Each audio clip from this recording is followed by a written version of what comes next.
reveal the need behind the need to build what I call above the noise urgency. Okay, so senior executives run their businesses based on priorities. There's pain, and then there's business pain that money follows, which is known as a priority. Okay, these are distinctions. Now, there's above the line priorities, or pain that's above the line, and that shows up as a priority. And then there's a bunch of pain points, right? Every business has pain everywhere, but if they're below the line, if they're not a priority, they're just a shiny object, right? If you've ever been an executive, you wake up at 6 a.m., your Slack is lit up like a Christmas tree. You've got a few hundred emails overnight. People are calling you, texting you. The only thing you're paying attention to is what is above the line. Okay, most sellers get this wrong. They think just because pain exists, people are going to fund it. So John McMahon, the qualified sales leader author, he has this analogy. He says, when executives think about spending money and funding initiatives, they're like park rangers. Okay, they're responsible for hundreds and hundreds of acres of land and making sure that land does not burn down. Now, if there's a forest fire going on and you have something like this, like some annoying kind of brush fire going on, but then you compare it to something like this, a raging fire somewhere else in the land that they're responsible for, that is what they're paying attention to.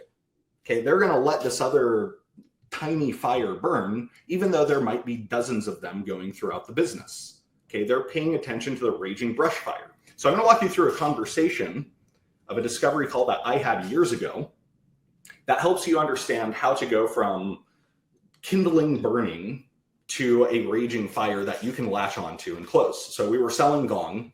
We had the enablement manager in the room and the SVP of sales in the room. The enablement manager took the conversation and started talking. And we asked him, what motivated you to look into Gong today? And he said, we need visibility for better sales coaching, and we need to coach our reps on selling to power. Now, question for the group.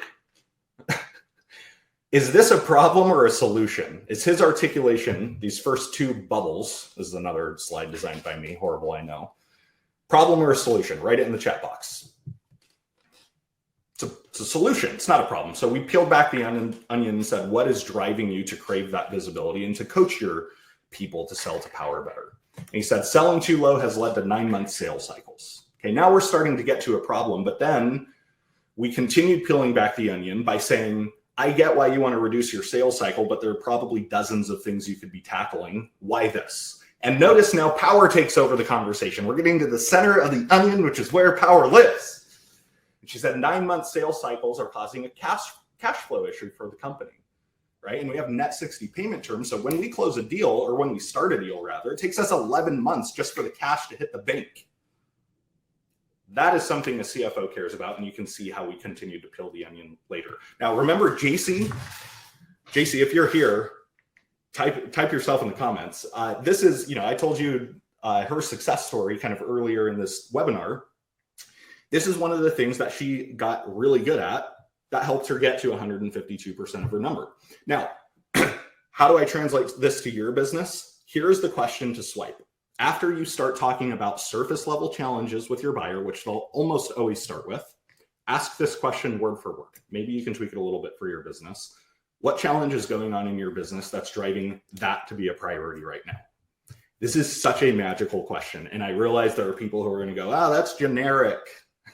Everybody has a unique discovery. Bullshit.